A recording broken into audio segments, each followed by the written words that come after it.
Hi, good day, good night, good evening, depending on what time you happen to be watching this. Welcome to another episode of House of Stars. I'm your girl Star, and today, as you can see from the title, I'm bringing back a video I haven't done in a very long time. In the description box, I'm going to list the previous ones that I've done before, and if there's anyone that has passed that you want me to read on that is artist or whatever the case may be, I will do so. But we are doing today a Soul of a Man on Michael Jackson. Now, the reason why I did this, of course, because the movie that one of his picks just recently came out. His nephew is playing him. It looks like it's a great movie. I'm gonna actually try to see if I can go see it. My girl, she's gonna go see it today, and let me know how good it is. But I've been hearing great reviews from it, and I thought let's just touch on Michael Jackson, just because in this time, especially a lot of things that are going on in the entertainment industry, as we know about the Epstein files and everything like that, I thought it would be right to tap in on what we get around his energy and just the man he was, the spirit he had. So let's just get into it right now. Let's tap into it. So I have Michael Jackson here. He is Michael Jackson, Michael Joseph Jackson, that was born August 29th, 1958, in Gary, Indiana.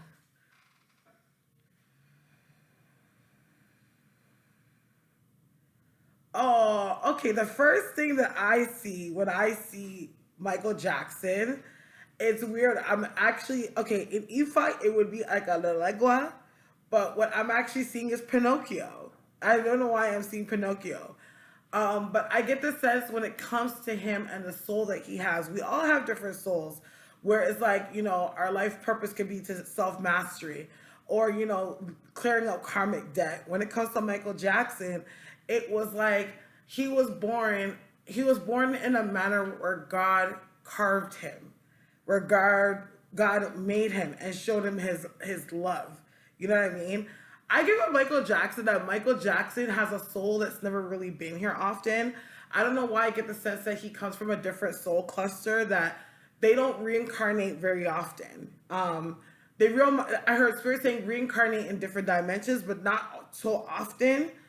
Um, in this one, I'm hearing spirit say every 3 centuries is when they reincarnate. So they're showing me that he's actually a very special one, a divine one that came through. Um, the energy I get around him is that he was brought into his family and into this world to create a balance. You know what I mean? If we look at even how he is in his family, he was the most famous one out of all of them, but he is the one that stands in the middle that creates a balance between the other siblings and also created helped a balance between him and his parents. But most of all, he created a balance within the world. And why I say this is because if you really look at his artistry and who he is and his impact on the music industry, we're able to draw a balance based on what his mission is through his music. So if you listen to the kind of music or the structure that people come out with, depending on the topics or even how they structure their albums or anything they do, even in dance, the standard of where they keep themselves or the standard of where they have themselves is balanced based on or mirrors in some way the impact that Michael Jackson has had on this industry. So he kind of stands in the middle. You know what I mean? When I see his energy, it's like he's in the middle, but he's very of light is the energy I get. But he comes in. His mission is equilibrium, is bringing balance. Um, I do feel like regardless of how old he was, he's always childlike. And I remember having a discussion with somebody, and I was talking about, I was like, he never really got to have a childhood. And that's the sad thing that happens when a child or a soul comes into this earth with such great purpose. It's like they're literally here to do a mission and then leave. You know what I mean? Like they're not here for themselves. They're here for everybody else. You know what I mean? Um, and I think that's as the human experience and how we judge things. It's such a hard thing to see that he didn't really have much of a childhood. But I feel like he was a child that knew his sole purpose from very young. I don't know why I get the sense I'm getting an image and I'm seeing him on his lawn, but he's like very young. He has to be 3 or 4, and he's seen the previous ancestors that are before him. Like he was really guided and very protected, and he was very in tune to with those aspects of himself and like aspects of like where he came from and like who he is. You know what I mean? And of course, as you know, I remember this time because I was old enough.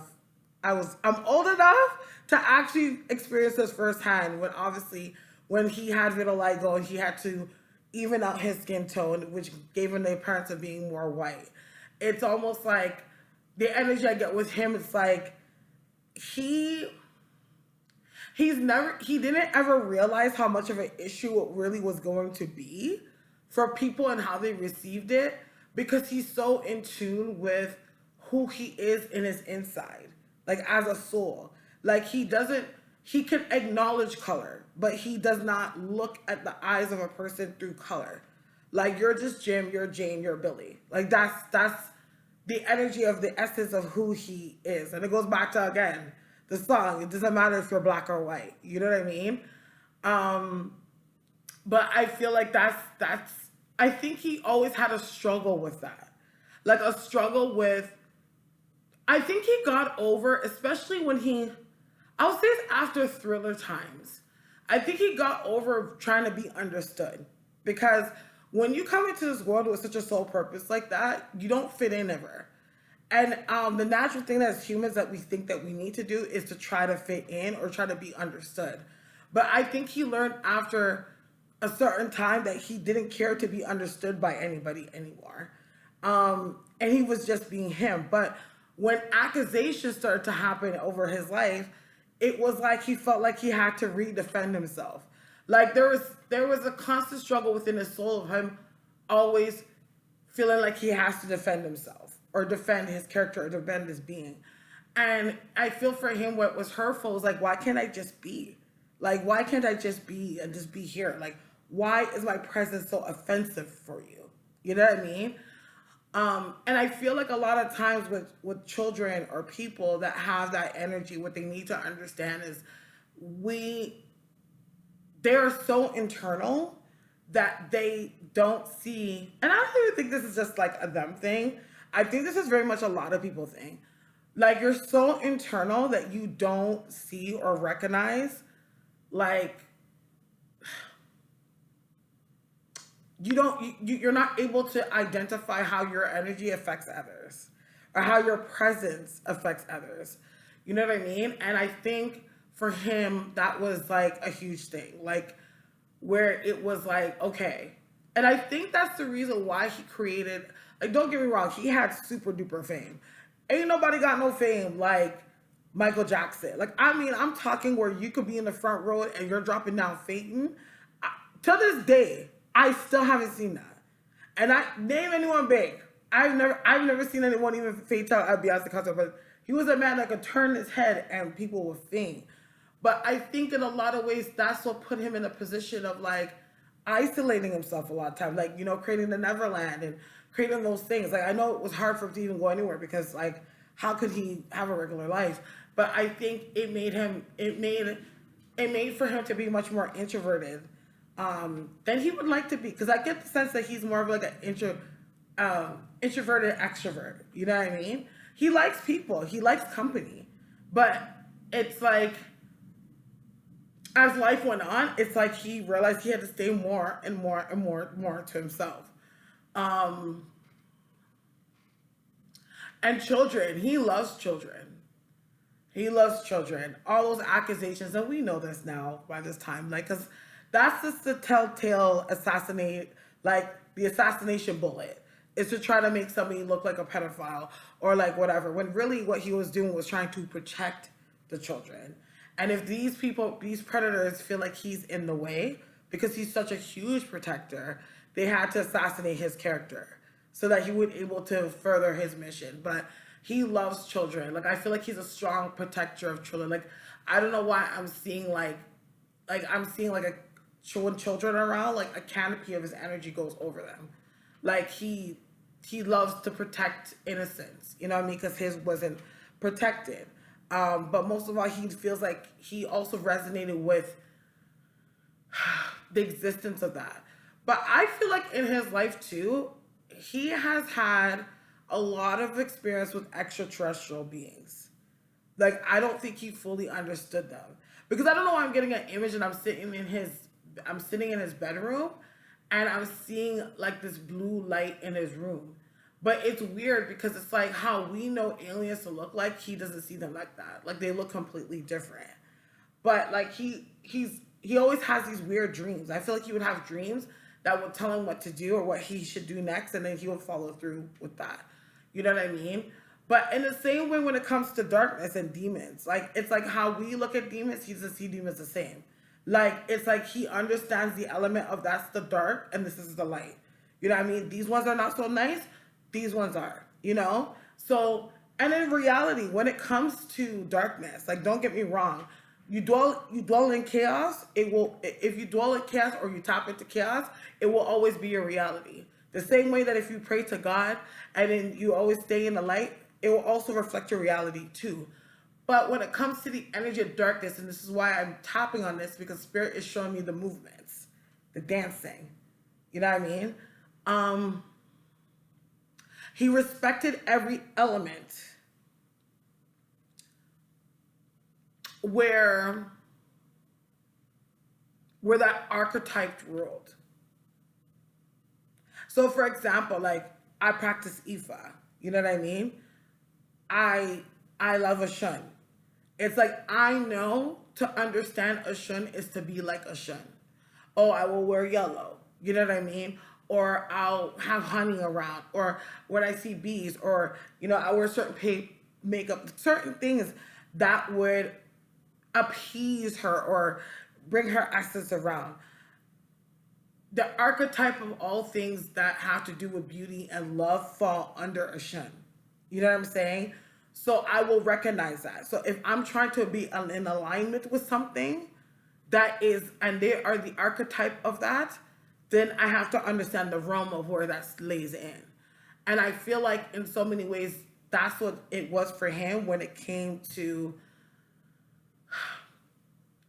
working with entities, when it came to understanding, because he didn't just tap into the vibration of actually knowing the art. He also tapped into the vibration of what was being projected. But he would do little things where he would tweak things so that it's like he was able to debug certain things that were being sent out in his music. So that's the energy that I get roaming that, because I know there's a lot of people that talked about, because I'm going into spiritual aspects, like he would like this is how the demons are dank, even the moonwalk, that was the essence of that, or whatever the case may be.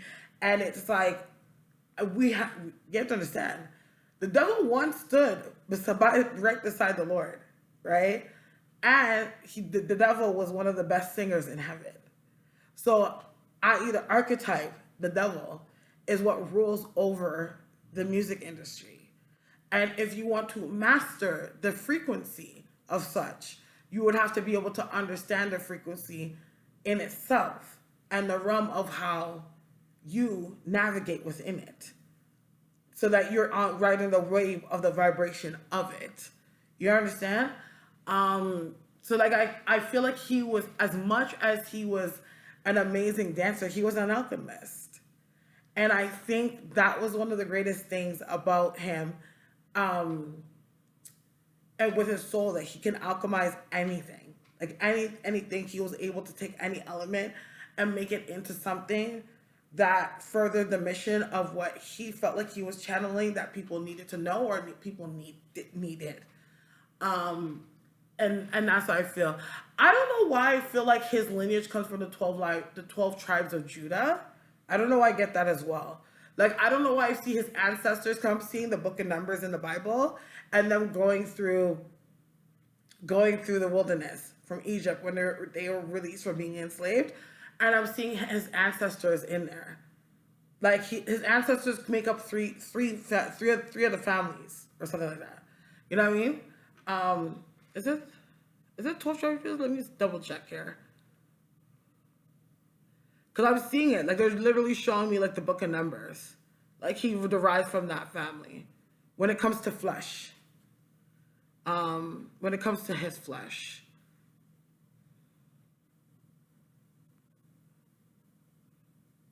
I just want to, sorry, because,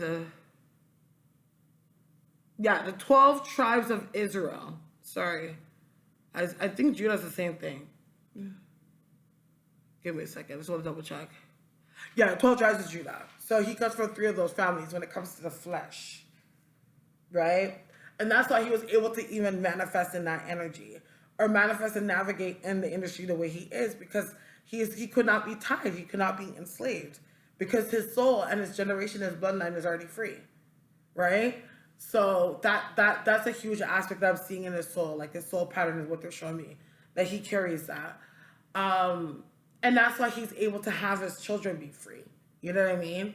In a lot of ways. Because I see his children as lying free. Like they're free.